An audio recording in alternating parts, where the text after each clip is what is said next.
amados, el Señor les bendiga en esta hermosa mañana. Les invito a que por favor abran sus Biblias en el Evangelio de Mateo, en el capítulo 2. Mateo capítulo 2, y vamos a estar leyendo los versos 1 al 12. Mateo capítulo 2, versos 1 al 12. Abra ahí su Biblia, por favor.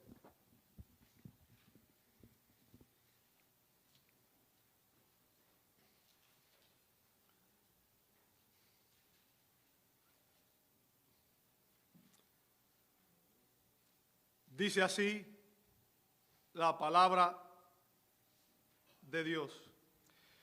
Después de nacer Jesús en Belén de Judea en tiempos del rey Herodes, unos sabios del oriente llegaron a Jerusalén preguntando: ¿dónde está el rey de los judíos que ha nacido? Porque vimos su estrella en el oriente y lo hemos venido a adorar.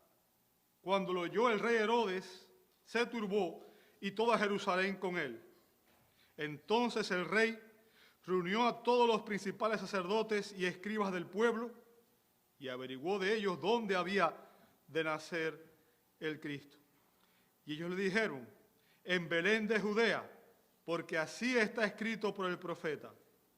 Y tú, Belén, tierra de Judá, de ningún modo eres la más pequeña entre los príncipes de Judá, porque de ti saldrá un gobernante que pastoreará a mi pueblo Israel.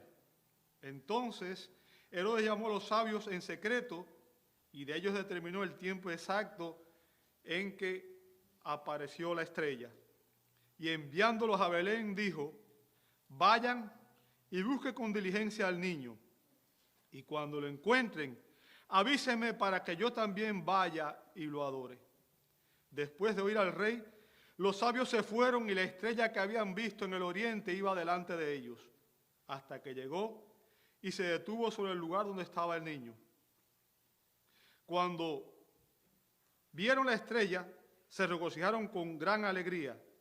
Entrando en la casa, vieron al niño con su madre María, y postrándose, lo adoraron, y abriendo sus tesoros, le presentaron obsequios de oro, incienso y mirra.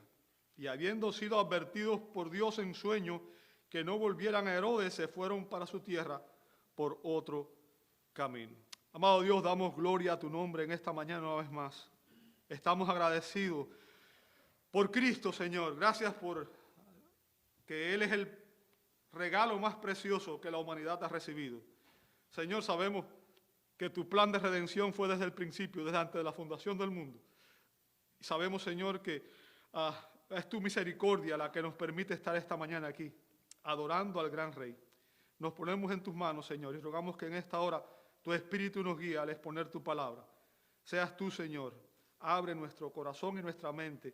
Permite, Señor, que podamos entender el mensaje de tu palabra. Y sobre todas las cosas, Señor, aplícalo para que podamos vivirlo y obedecerlo. Nos ponemos en tus benditas manos y te damos la gloria y oramos en el nombre de Jesús.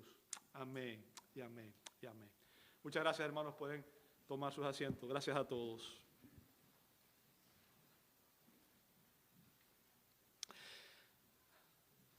¿Sabe? Estas fechas son obviamente muy importantes. Y usted ve que muchas personas celebran en Navidad, pero muchas de las celebraciones son más tradición que realmente bíblicas. Y desgraciadamente, la tradición de los hombres muchas veces contradice la clara enseñanza de la palabra de Dios. Y el día de hoy, precisamente, vamos a ver en la Escritura un claro ejemplo de esa realidad. Un ejemplo de tradiciones humanas que contradicen la Biblia, que van contrario a lo que la Escritura enseña. En el pasaje que vamos a examinar el día de hoy, Mateo explica 3 eventos ocurridos después del nacimiento del Rey Jesús. 3 eventos ocurridos después del nacimiento del Rey Jesús. ¿Qué eventos son estos? Bueno, en estos versos se observa la aparición de unos sabios en los versos 1 y 2, la alteración del rey Herodes en los versos 3 al 8 y la adoración de los sabios en los versos 9 al 12. Vamos a empezar con el primer punto, la aparición de unos sabios, versos 1 y 2. Fíjense que Mateo comienza diciendo en el verso 1, después de nacer Jesús. Después de nacer Jesús. La imagen tradicional de 3 reyes magos, usted ha oído esa expresión, ¿verdad? Reyes magos, es una imagen tradicional entregando regalos al niño Jesús en un pesebre, aparece en millones de tarjetas de Navidad. No sé cuántos de ustedes han visto, ¿verdad? Tarjetas de Navidad donde aparecen el niño Jesús en un pesebre rodeado con sus padres y a un lado los pastores y los reyes magos entregando regalos al niño. También es cantada en muchos villancicos, ¿verdad? Usted ha oído quizás Somos los 3 Reyes de Oriente. No sé si ha oído ese villancico alguna vez. Es algo que se canta en estas fechas. Pero déjeme decirle, esa visión no es bíblica. Esa tradición no es bíblica. Fíjense, en este pasaje Mateo nos da obviamente la explicación bíblica de lo que realmente ocurrió, la explicación inspirada de lo que realmente ocurrió. Y vamos a ver cómo Mateo destroza la tradición de los hombres. ¿Ok? En primer lugar, vamos a ver que Mateo explica específicamente dónde nació Jesús. Yo quiero que usted entienda, Jesús no es un personaje mítico, no es un personaje inventado por los hombres. La Biblia nos dice exactamente cuándo, dónde y todo lo demás con relación a su nacimiento. ¿Ok? Fíjense que Mateo explica dónde nació Jesús. Verso 1 dice, después de nacer Jesús en Belén de Judea. Ojo, tenga cuidado porque había otra aldea llamada Belén en Galilea. Pero Mateo especifica que Jesús nació en Belén de Judea. ¿Ok? Y Belén era una pequeña ciudad, muy pequeña, a 5 millas al sur de Jerusalén. Y en el Antiguo Testamento esta ciudad se menciona varias veces, pero se menciona como Efrata, no como Belén. ¿Ok? Usted puede ver, por ejemplo, en Génesis 35, 16, Ruth 4, 11, Salmo 132, 6, Miqueas 5, 2, menciona a Efrata. ¿Ok? Ahora, cuando los israelitas conquistaron la tierra prometida, cuando Israel conquistó la tierra de Canaán, ellos le cambiaron el nombre a esta ciudad de Efrata a Belén. ¿Ok? De Efrata a Belén. El nombre Belén significa casa de pan. Y déjeme decirle, Belén era la ciudad de David. ¿Ok? El hogar del rey David. Usted puede ver eso en 1 Samuel 16, versos 1 al 13. Es por eso que esta ciudad es llamada la ciudad de David. ¿Ok? Así que Mateo nos dice dónde específicamente nació Jesús. Pero no solamente eso, también Mateo nos dice, nos declara cuándo nació Jesús. O sea, nos da la fecha exacta, nos da el contexto histórico donde Jesús nació. Dice que Jesús nació en tiempos del rey Herodes. Una traducción alternativa sería en días del rey Herodes. Y obviamente el Herodes del que habla Mateo aquí se refiere a Herodes el Grande. Y eso es importante que usted haga esa distinción, porque Herodes el Grande fue el padre de una dinastía de Herodes. O sea, hubieron varios Herodes después de él que también tuvieron posiciones de gobierno en Israel, ¿verdad? Herodes el Grande fue declarado rey de los judíos por Octavio con el consentimiento del Senado romano aproximadamente en el año 40 a.C. Y yo quiero que usted entienda, todo esto que estamos dando es el contexto histórico y cultural para que usted comprenda que esto no es algo que está en el éter, sino que es historia, ¿ok? Se dice cuándo, dónde, cómo, se explica en la Escritura para que usted entienda que Jesús, el niño Jesús, fue un niño que nació literalmente y no es un personaje mítico, no es una tradición humana, sino que esta es la realidad bíblica. Bien. Ahora, algo que es importante y que me imagino que ya ustedes conocen por lo que hemos visto las semanas anteriores, es que Herodes no era el heredero legítimo al trono de David. Herodes era el rey, estaba reinando, pero él no era el heredero legítimo al trono de David. De hecho, ya dije la semana pasada que Herodes era mitad edomita. ¿Ok? O sea, en vez de descender de Jacob, Herodes descendía de Esaú. Bien. Por tanto, no era un judío legítimo. Sin embargo, él se consideraba judío porque su familia había sido forzada a convertirse al judaísmo bajo los macabeos, o sea, bajo el gobierno de los asmoneos en el siglo II antes de Cristo. ¿Ok? Por tanto, él se consideraba judío, pero realmente no lo era. Lo era por tradición, no por convicción. Y precisamente fue Herodes el que reemplazó al último gobernante asmoneo llamado Antígono. Ahora, por orden de Herodes, si usted lee la Escritura se va a dar cuenta que Herodes fue un rey importante en la Escritura. Sabemos que él, aparte de lo que dice en la Escritura, sabemos que él construyó teatros, carreteras, pero sobre todas las cosas la Escritura nos enseña que Herodes construyó y amplió el templo, ¿verdad? El famoso templo que había sido reedificado por Zorobabel, ¿ok? El segundo templo, recuerden que el primer templo lo construyó Salomón y después fue destruido, ¿verdad? Por los babilonios, después vino el regreso y bajo Zorobabel fue reedificado el templo.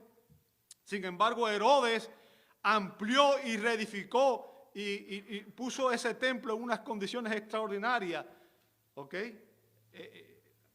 Lo llevó a una esplendor que obviamente tenía tiempo, había perdido debido a todos los ataques de los enemigos.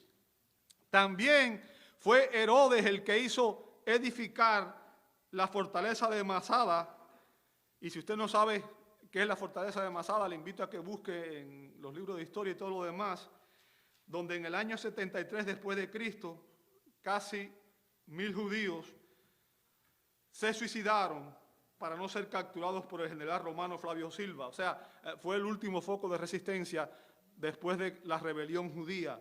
¿Ok? Ahora, les doy todo esto para que usted entienda el contexto histórico donde Jesús nació, el contexto histórico del nacimiento del Mesías, del nacimiento del rey. Ahora, Herodes fue un rey paranoico, ¿verdad? Fue un rey que tenía temor y obviamente cuidaba mucho su posición. Velaba por su poder, la integridad de su reino, defendía su posición. Él mandó a asesinar a todos sus rivales.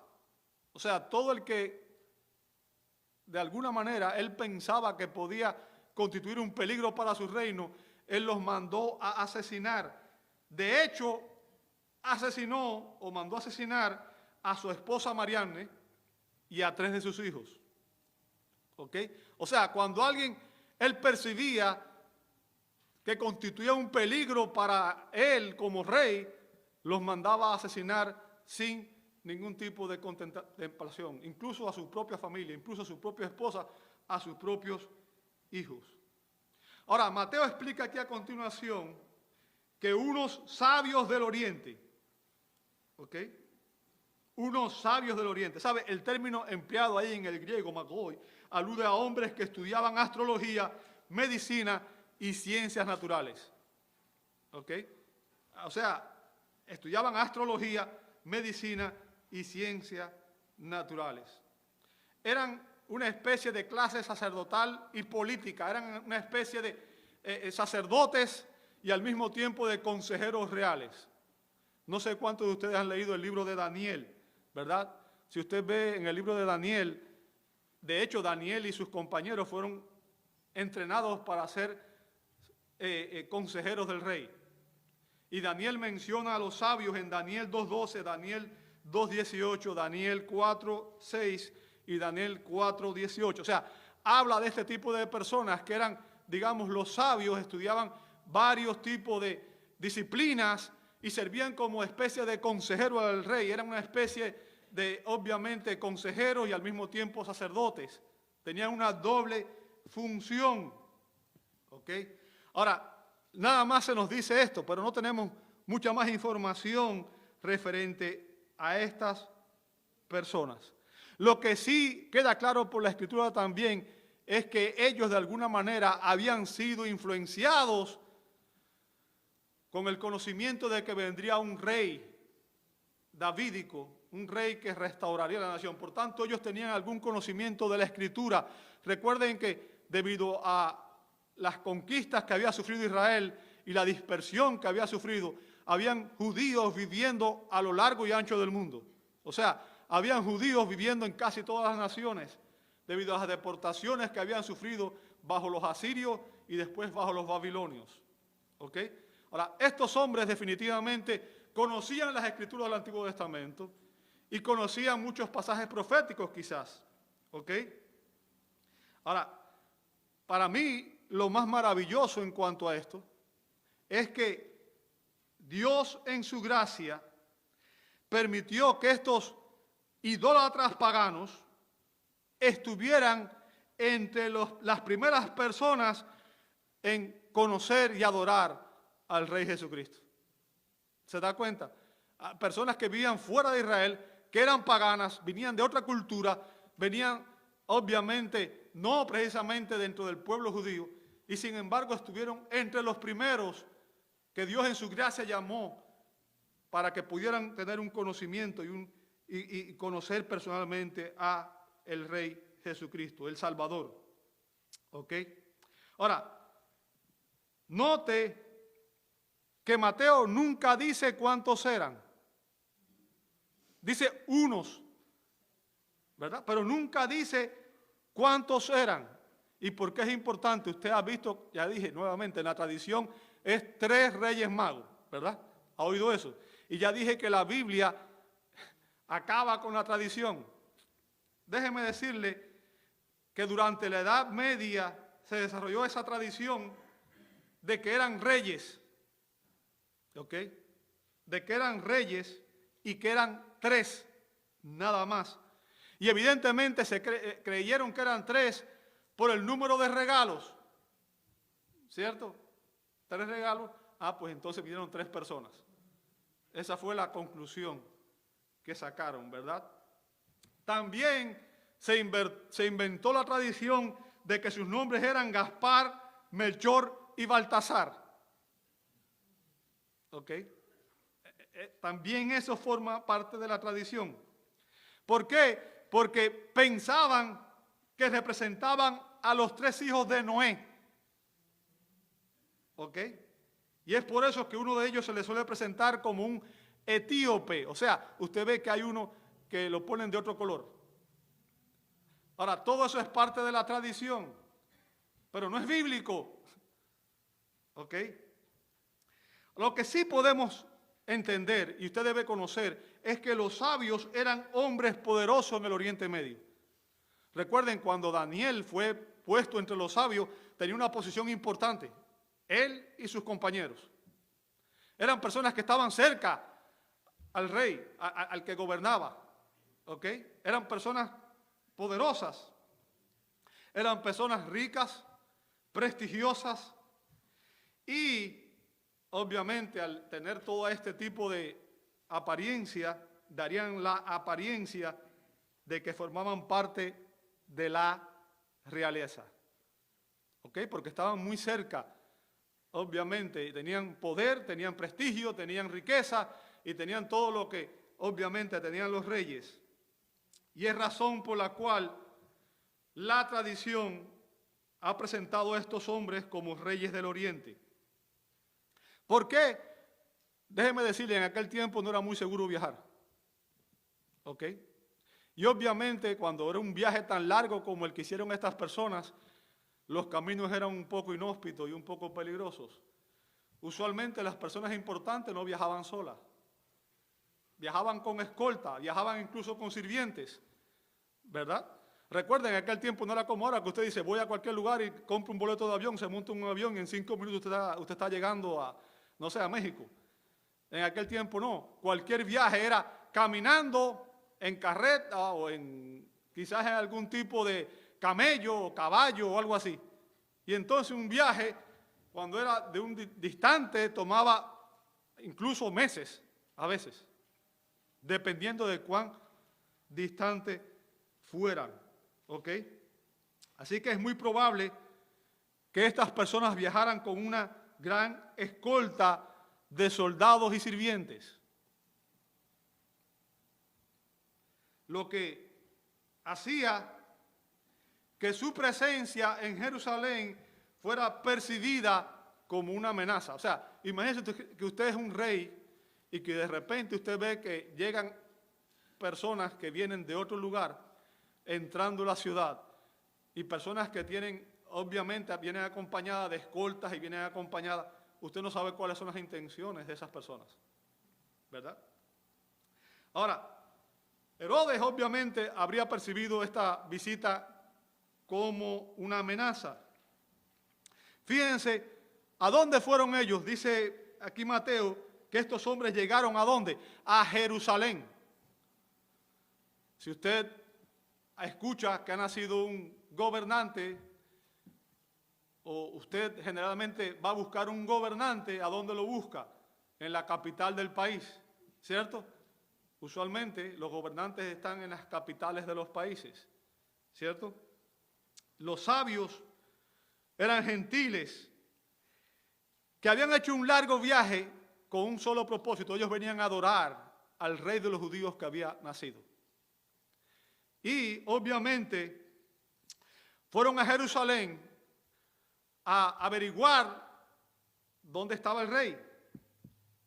Como afirma el puritano John Charles Ryrie, estos hombres son un ejemplo de diligencia espiritual para todos los cristianos profesantes. Voy a repetirlo. Recuerde, estoy hablando de que estos hombres decidieron ir a ver al rey, dejaron todos sus negocios, hicieron un largo viaje, un largo recorrido simplemente para poder estar ante él. Y Charles Ryrie nos dice, estos hombres son un ejemplo de diligencia espiritual para todos los cristianos profesantes. Debiéramos estar dispuestos a seguir el ejemplo de estos buenos hombres. ¿Dónde está nuestra abnegación?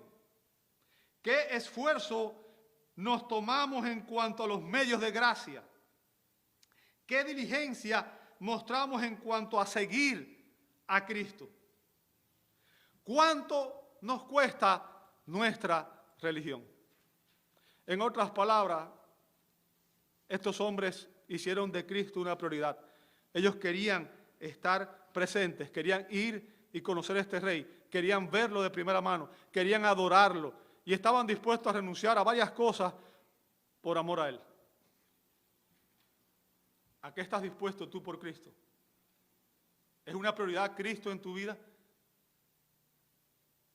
¿Es una prioridad Cristo en tu tiempo? ¿Sabe? La gramática griega sugiere aquí que ellos llegaron a Jerusalén e iban por toda la ciudad, como dice al final del verso 1, preguntando, o sea, iban haciendo una pregunta. Verso 2, ¿dónde está el rey de los judíos que ha nacido? ¿Se da cuenta? O sea, iban por toda la ciudad haciendo esta pregunta. ¿Dónde está el rey de los judíos que ha nacido? O sea, iban haciéndole la pregunta a todo el que veían. ¿Ok? el doctor MacArthur, en su comentario, explica que como ellos, siendo extranjeros, sabían del nacimiento, aparentemente asumieron que cualquiera en Judea y ciertamente en Jerusalén sabría el paradero de este bebé especial. Debieron haberse sorprendido bastante al descubrir que nadie parecía saber de qué estaban hablando, ya que durante esa época había una expectativa generalizada de la llegada de un gran rey, un gran libertador. Imagínense, unos paganos extranjeros llegan y conocían la llegada del rey Mesías y el pueblo de Israel, los judíos, ni siquiera sabían nada. Ahora, ¿cómo supieron estos hombres del nacimiento? ¿Cómo supieron estos paganos, estos hombres del nacimiento? Verso 2 dice, porque vimos su estrella en el oriente, y note lo que dice a continuación, y lo hemos venido a adorar. ¿Ok? ¿Sabe? La mayoría de los comentaristas, y créanme, leí varios comentarios, han intentado explicar este verso con relación a la estrella como simplemente un fenómeno astronómico. ¿Ok? Un fenómeno astronómico. Sin embargo, los mejores expositores, hombres que realmente son más confiables para mí también, y estoy de acuerdo con ellos en cuanto a esto, también esta es mi posición, creen que lo más probable es que esta estrella fuera una aparición de la gloria misma de Dios. La gloria misma de Dios. Solo la Shekinah podría haber guiado a estos hombres, ¿ok?, hasta Belén. Y solo la gloria de Dios podría haberse detenido donde estaba el niño, como vemos en el verso 9. Bien. Ahora, la Biblia no nos da más detalles sobre eso, por tanto, cualquier otro detalle que queramos dar es una mera especulación. Ahora, obviamente, imagínese que usted es el rey, que usted está paranoico y que usted tiene temor de que alguien le quite el reino, que usted está dispuesto a matar a su propia familia incluso por defender su reino, y que alguien llegue diciendo y preguntando ¿dónde está el rey que ha nacido? ¿Qué haría usted? Bueno, la aparición de estos sabios obviamente causó una gran alteración en el rey Herodes. Y eso lo vamos a ver en los versos 3 al 8. Verso 3 dice, cuando lo oyó el rey Herodes, se turbó. Fíjense, esta gente iba por toda la ciudad preguntando, y usted sabe, usualmente los reyes tenían personas espiando, ¿verdad?, para saber cuál era el estado de opinión de las personas. Y de alguna manera, no sabemos cómo, la Biblia no explica cómo, pero la noticia de que hombres estaban preguntando por un rey que había nacido, llegó al rey Herodes. ¿Ok? Obviamente, como dije, el arribo de una caravana de extranjeros preguntando por un rey recién nacido que se había esparcido por toda la ciudad, llegó a los oídos del rey. Y vamos a ver la reacción de Herodes, y vamos a ver que fue diametralmente opuesta a la de los sabios. ¿Ok? Mientras que los sabios se regocijaron al oír la noticia del nacimiento de este rey, Herodes, cuando escuchó la noticia, dice Mateo aquí, que él se turbó. Él se turbó. O sea, la presencia de estos hombres haciendo esta pregunta turbó a Herodes, pero no solamente Herodes, dice, y toda Jerusalén con él. Y ahí yo me pregunto, bueno, ¿por qué se turbó toda la ciudad? ¿Verdad? ¿Por qué se turbó toda la ciudad? Bueno, hay opciones, ¿verdad? Podría ser porque todo el mundo, todos tendrían el temor de que este evento podría presagiar el intento de conquista de otra nueva nación. O sea, vendría guerra, alguien venía intentando hacer algo para cambiar el gobierno. Y podría haber una guerra. Y obviamente nadie quiere tener guerra, ¿cierto? Todo el mundo sabe las consecuencias de la guerra.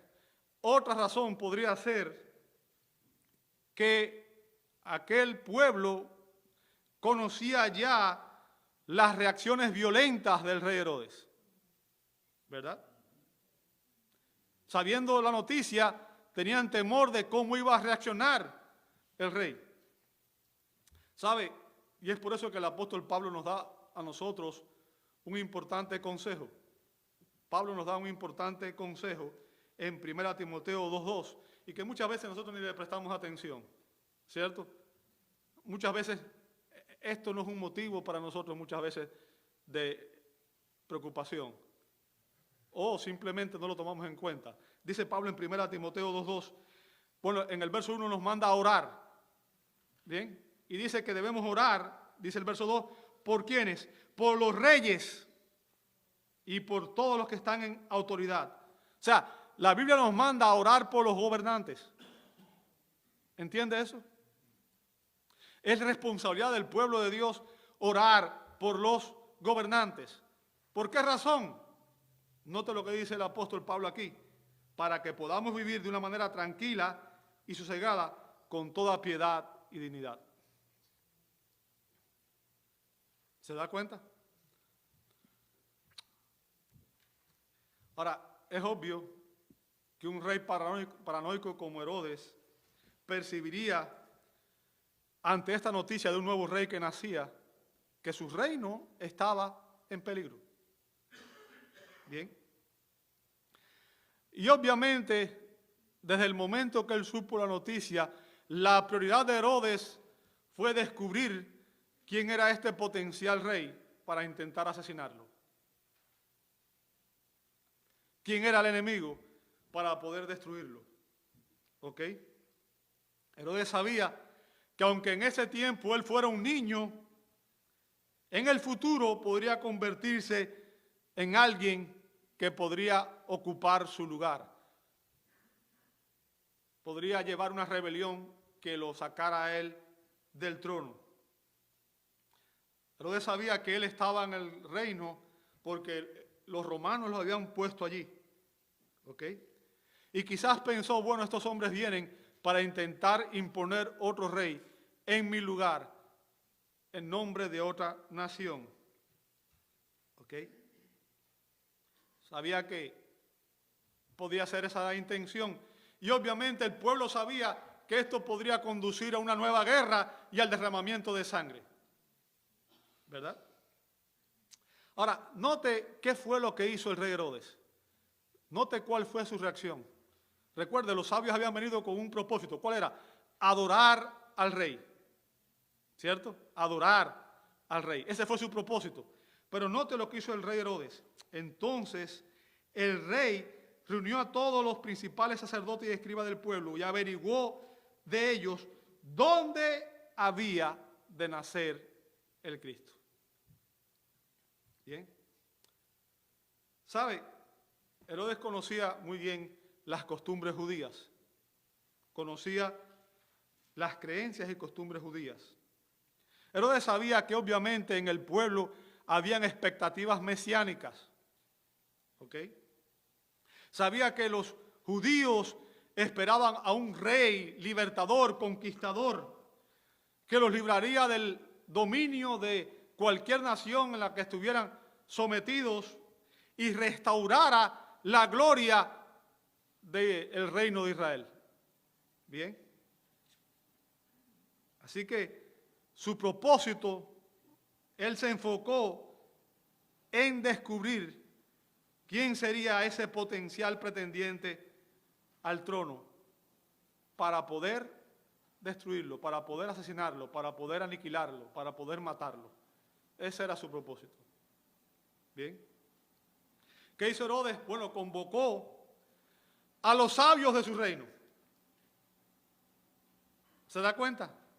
A los sabios de su reino. Convocó a todos los líderes religiosos para preguntarle dónde había de nacer el Cristo.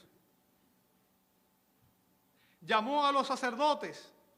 Y déjenme decirle, los sacerdotes eran mayoritariamente saduceos. Saduceos. Y los saduceos eran más políticos que teólogos. O sea, les importaba más la política y estar a bien con el gobierno reinante, en este caso con Roma, que la teología. Solamente creían, recibían como inspirados los primeros 5 libros del Nuevo Testamento, no creían en la resurrección, no creían, en fin, en los ángeles. Era una casta aparte y estaba muy corrupta, muy corrupta, ¿ok? Según la ley, solo debía haber un sumo sacerdote a la vez en Israel. Un sumo sacerdote a la vez. Pero en tiempos de Cristo, el cargo de sumo sacerdote había llegado a estar sujeto al favoritismo político. O sea, quien ponía el cargo en el cargo al sumo sacerdote eran los líderes políticos, ¿ok? E incluso se podía comprar el cargo. Los sumos sacerdotes eran nombrados y destituidos a capricho de los gobernantes. Eso estaba pasando. O sea, el sistema eclesial estaba corrupto en Israel. ¿Entiende eso? Estaba corrupto. En consecuencia, cuando uno había sido destituido del sumo sacerdocio, perdía su función de sumo sacerdote, pero por lo general conservaba el título, así como un prestigio y un poder considerables. Es por eso que no es de extrañar que en ocasiones en Israel, en este tiempo, en el tiempo de Jesús y todo lo demás, hubieran 2 sumos sacerdotes al mismo tiempo. Usted puede ver eso, por ejemplo, en Lucas 3:2.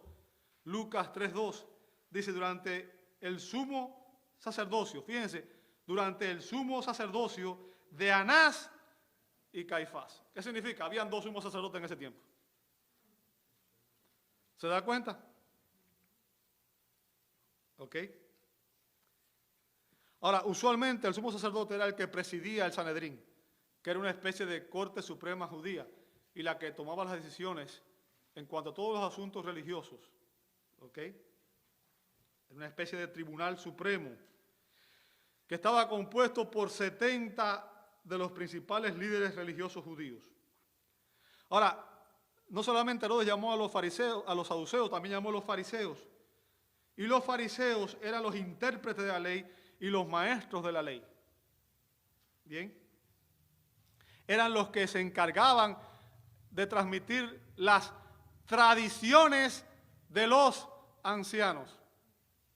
Recuerda que la Biblia nos dice que Jesús tuvo constantes confrontaciones con ellos porque enseñaban más la tradición que la palabra de Dios. ¿Recuerda eso? Así que el rey Herodes buscó a sus sabios, buscó a los hombres que podían orientarlo, ¿verdad? Y los reunió y les preguntó, en el verso 5 dice, y ellos, ¿dónde había de nacer el Cristo? Y el verso 5 dice, y ellos le dijeron, en Belén de Judea, porque así está escrito. ¿Qué significa? Que esto era algo que estaba ya en el Antiguo Testamento. Así está escrito por el profeta.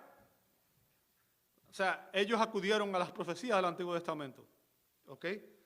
Verso 6. Y tú, Belén, tierra de Judá, de ningún modo eres la más pequeña entre los príncipes de Judá, porque de ti saldrá un gobernante que pastoreará a mi pueblo Israel. ¿Ok? O sea, los líderes religiosos le dijeron a Herodes el lugar exacto donde había de nacer el rey Mesías. ¿Por qué? Porque ellos conocían la profecía dada por Miqueas. Miqueas en el capítulo 5, verso 2, el profeta Miqueas había dicho, pero tú, Belén Efrata, fíjense que menciona los 2 nombres, ¿verdad? Belén Efrata, aunque eres pequeña entre las familias de Judá, de ti me saldrá el que ha de ser gobernante en Israel. Ahora, note, dice que vendría un gobernante, un rey, pero note lo que dice a continuación en la profecía. Y sus orígenes son desde tiempos antiguos, desde los días de la... O sea, que este rey sería el Mesías. Que este rey sería eterno. A diferencia de cualquier otro rey, este rey es eterno. ¿Ok? Y Mateo, el apóstol Mateo, deja en claro que esta profecía literalmente se cumplió en Cristo. ¿Ok? Note que los líderes religiosos no mostraron ningún interés ante la noticia de que había nacido el rey Mesías esperado. Qué intrigante, ¿cierto? De hecho, quienes debían ser adoradores se convirtieron en los peores antagonistas, los peores enemigos del rey Mesías. Si usted lee el Nuevo Testamento, se va a dar cuenta que los peores enemigos de Jesús fueron precisamente los fariseos, los saduceos.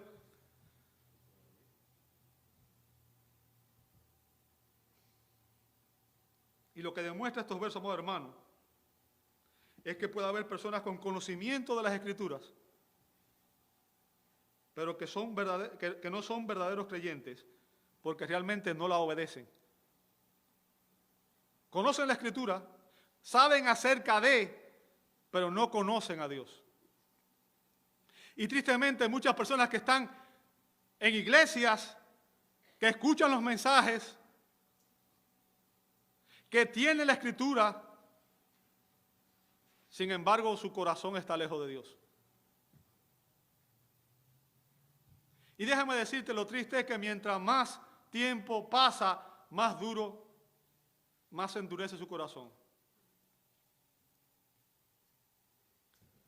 Aquellos que tenían todas las promesas, todos los pactos, aquellos que tenían la Escritura, fueron indiferentes ante el Mesías. Trágico. Trágico.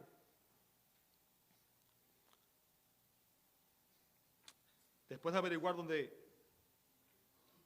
había de nacer el rey Mesías, dice el verso 7, entonces Herodes llamó a los sabios en secreto, y de ellos, fíjense lo que hizo él, determinó el tiempo exacto en que había aparecido la estrella. O sea, él averiguó, ok, ¿cuándo fue que ustedes vieron la estrella? ¿Ok? O sea, su objetivo, ¿cuál era? Saber cuándo había nacido este niño. Y como dije, en la tradición, las tarjetas y los villancicos dicen que los reyes magos, que ni eran reyes, obviamente, habían llegado al pesebre donde estaba Jesús. ¿Verdad? Pero usted va a ver que la Biblia, obviamente, no respalda esa tradición. ¿Ok? Herodes quería averiguar la fecha exacta de la aparición de la estrella. ¿Para qué? ¿Con qué propósito? Muy simple, para poder determinar la edad exacta que tenía el niño. ¿Ok? Determinar la edad exacta que tenía el recién nacido rey. Y sabiendo dónde y cuándo, ya él podía establecer un plan para aniquilarlo.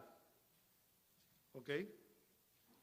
De hecho, él intentó engañar a los sabios, dice el verso 8, y enviándolos a Belén, fíjense lo que él les dijo, vayan y busquen con diligencia al niño, y cuando lo encuentren, avísenme.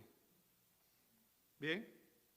O sea, él les permitió incluso continuar con la búsqueda. Y les pidió, ok, y cuando lo hallen, cuando lo encuentren, regresen y díganme dónde está. ¿Ok? ¿Con qué propósito? Fíjense lo que dice al final del verso 8. Para que yo también vaya y lo adore. Ahora, obviamente, sabemos que su verdadero propósito no era adorarlo, sino asesinarlo. Y lo sabemos porque es lo que vamos a ver la próxima semana, ¿verdad? Él quería eliminar a este niño antes de que se convirtiera en un potencial rey, que de alguna manera implicara un riesgo para su gobierno, para su reino. ¿Sabe que todo hijo del diablo esconde sus verdaderas intenciones? ¿Sabe eso? ¿Sabe que la Biblia dice que Satanás es padre de mentira?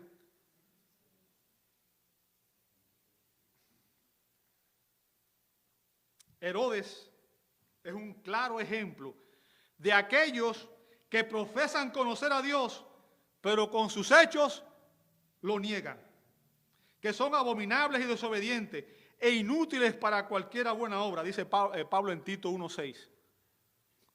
Profesan conocer a Dios con sus labios, pero con sus hechos lo niegan. Yo voy a adorar al niño, pero su intención era asesinarlo.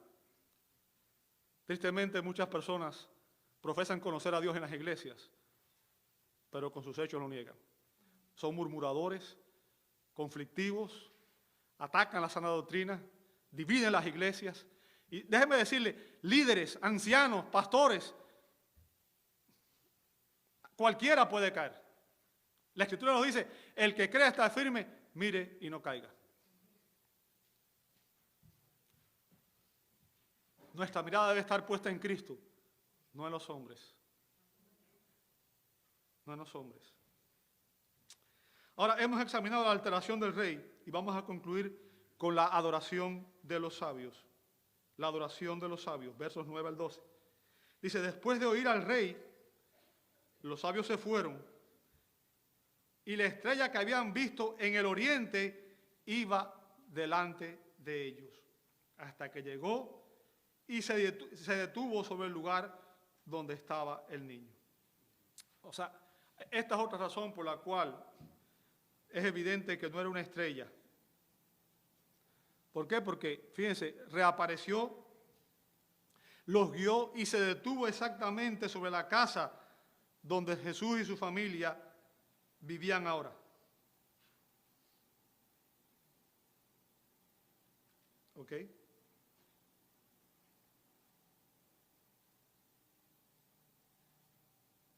Sería imposible para una estrella haber hecho esto.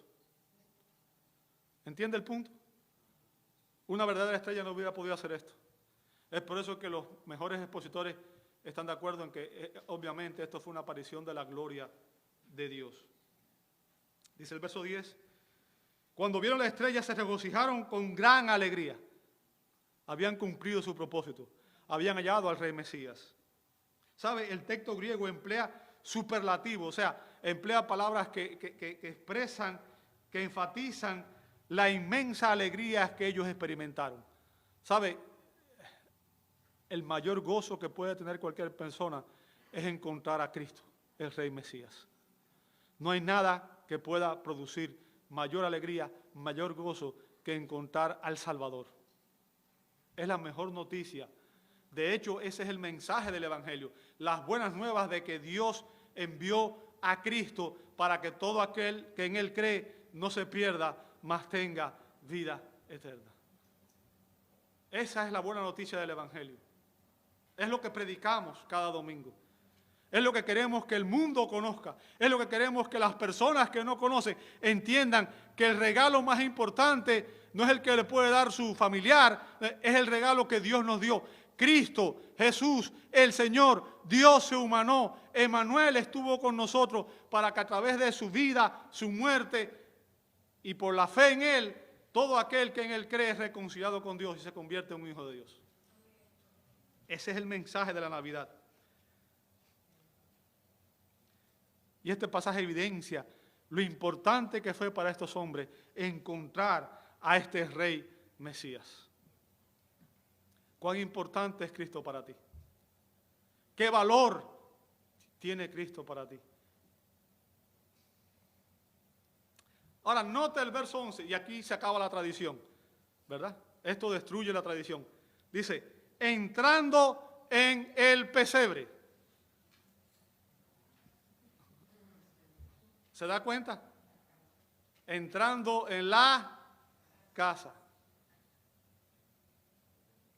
¿Se da cuenta? O sea, la tradición de que ellos fueron al pesebre está mal de principio a fin. Bien.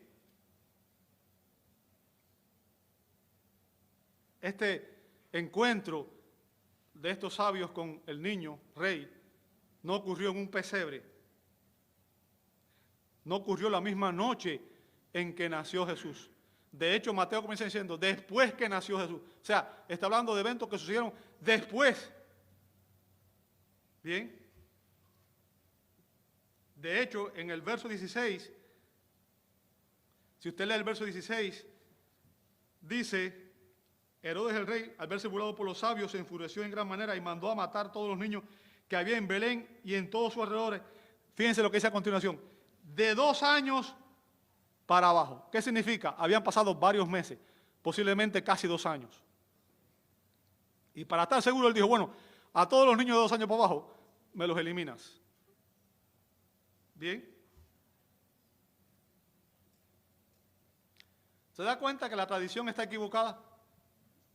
Y que simplemente muchas veces creemos lo que nos dijo nuestra abuelita, o lo que sigue, o lo que enseñan los villancicos, pero no tenemos un fundamento bíblico genuino. ¿Cuánta gente no está en las iglesias y se para alguien a predicar y dice amén, amén, sin saber lo que está diciendo? ¿Cuándo la iglesia se convertirá realmente madura y seremos como los creyentes de Berea, que cuando Pablo predicaba iban a la Escritura y averiguaban lo que Pablo estaba diciendo? ¿Hasta cuándo diremos amén sin estar seguros, sin conocer la palabra? ¿Hasta cuándo seremos negligentes en estudiar la Escritura? ¿Hasta cuándo no entenderemos que la Escritura es la palabra de Dios, el pan nuestro de cada día?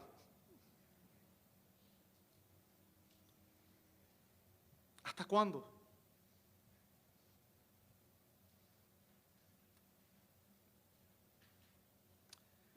Al entrar a la casa dice que vieron al niño con su madre María y postrándose lo adoraron.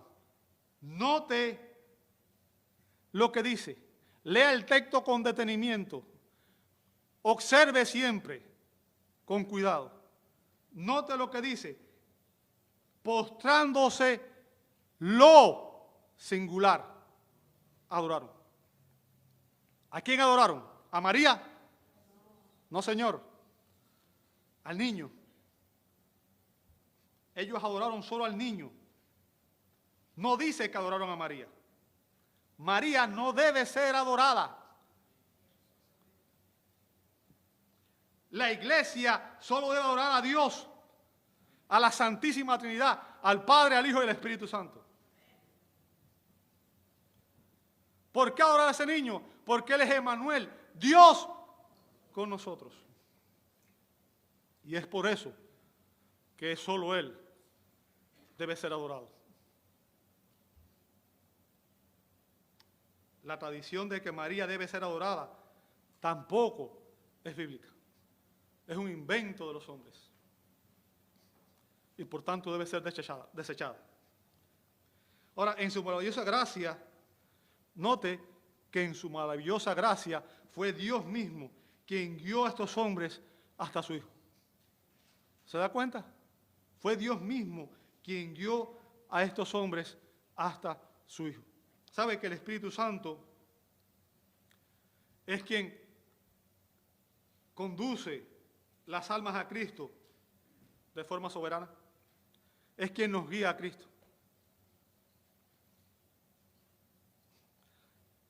Mateo dice que como una expresión de su adoración, dice, y abriendo sus tesoros, le presentaron obsequios de oro, incienso y mirra. Ahora, note, ellos dieron como parte de su adoración. Y obviamente, recuerde, usted y yo somos administradores. Dios nos dio nuestro tiempo, nuestros talentos, nuestros tesoros para que nosotros lo administremos y lo empleemos de una manera sabia para la gloria y honra de su nombre. Pero el punto que quiero que usted entienda es que usted debe usar su tiempo, sus talentos y sus tesoros para la gloria de Dios. Pero aún una persona puede dar, ofrendar, servir en la iglesia. Pero el elemento más importante, escuche bien, el elemento más importante en la verdadera adoración es un corazón transformado por la gracia de Dios y rendido realmente a Dios. Un corazón contrito y humillado.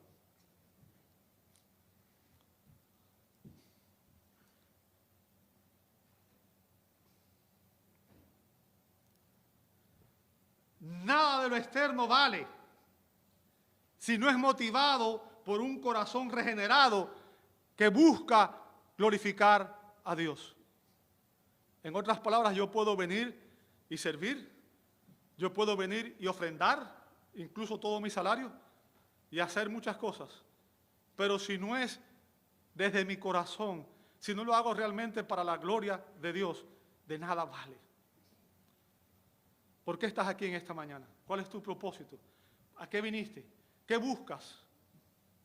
Si vienes buscando sentirte bien, si vienes buscando buena compañía, si vienes buscando gente agradable, si vienes buscando cualquier otra cosa que no sea adorar a Dios y glorificar a Dios, estás equivocado.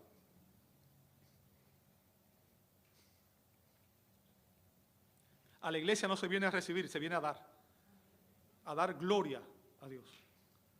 La gloria a aquel que te dio la vida, la gloria a aquel que nos dio el Salvador, la gloria a aquel que nos rescató de nuestra condición perdida.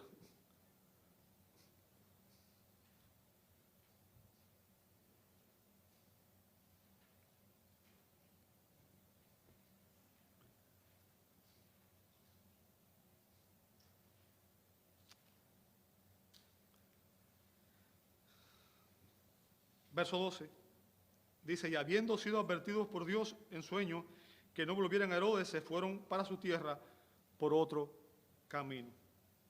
Fíjense, esto evidencia que todo este evento, todo esto que ocurrió, fue orquestado por Dios mismo en su soberanía. Dios en su providencia, en su soberanía, fue el que organizó todo esto con un solo propósito, y es que ya los judíos supieran que el rey había llegado. Bien. El rey había llegado. Nos advierte, vemos cómo los sabios simplemente no hicieron caso al rey, usaron una ruta alternativa y se fueron, ¿verdad? Ahora, y esta es la aplicación de este mensaje, amado hermano, quiero que usted me entienda y me escuche muy bien. Porque en estos versos vemos los tres ejemplos de las respuestas básicas que las personas dan al rey Mesías. En estos versos vemos la respuesta que dan las personas a Jesucristo, el Rey, hasta el día de hoy. Hay tres tipos de respuestas que podemos dar al Rey Mesías. Tres tipos de respuestas que podamos dar al Señor. Algunos, como Herodes, simplemente lo aborrecen, lo odian, lo detestan, ¿verdad? Otros, como los principales sacerdotes y los escribas, son apáticos a él. No les importa, es como si no fuera nada importante. Otros, como los sabios, simplemente lo adoran. Lo adoran. ¿Cuál de ellos eres tú? ¿Lo aborreces? ¿Eres apático? ¿O lo adoras? Déjame decirte, de eso depende tu destino eterno. La Escritura dice en Juan 3:16 que de tal manera amó Dios al mundo, para que todo aquel que en él cree no se pierda, mas tenga vida eterna. Pero si usted sigue leyendo un poquito más allá, porque ese verso nos gusta mucho, en el verso 18 dice que el que en él cree no es condenado, pero que el que no cree ya ha sido condenado porque no ha creído en el Hijo de Dios. Este mensaje es el mensaje de salvación. Todo aquel que recibe a Cristo por la fe, dice la Escritura, se convierte en un hijo de Dios. Un hijo de Dios que es reconciliado por Él. Y obviamente ese es nuestro mensaje. Adora a Dios a través de su Hijo. Te invito a orar. Amado Dios, damos gracias. Gracias porque tu palabra es muy clara. Y en ella, Señor, tú nos enseñas la verdad. En ella nos enseñas que ese niño que nació, Jesús, es Emmanuel, Dios con nosotros, el Rey, el Mesías, el Salvador. Aquel que vino a rescatarnos del pecado y la maldad. Padre, permite que en esta mañana, si hay alguna persona que aún no te conoce, hoy sea el día de su salvación. que entienda que ha vivido de espaldas a ti, que entienda, Señor, que ha vivido en rebelión a ti. Quizás ha sido religioso o religiosa, pero realmente Cristo no ha sido su Señor y Salvador. Y que hoy se arrepienta de su pecado y reciba a Cristo por la fe. Señor, y aquellos que estamos aquí, Padre, ayúdanos a examinar nuestro caminar contigo. Que entendamos que Cristo debe ser una prioridad de nuestra vida. Que la adoración a Cristo debe ser nuestro estilo de vida. Somos adoradores. Y la adoración es la manera en la cual debemos vivir cada segundo de nuestra vida. Porque todo lo que hagamos debe ser para la gloria de Dios. Señor, damos gracias por tu palabra, porque en ella tú nos enseñas la verdad. Señor, que tu Espíritu Santo la aplique en nuestros corazones y nuestras mentes y nos transforme a la imagen de tu amado Hijo, nuestro bendito Señor y Salvador, el Rey de Reyes y Señor de Señores. A Él la gloria y la honra. Y oramos en el nombre de Jesús. Amén y amén.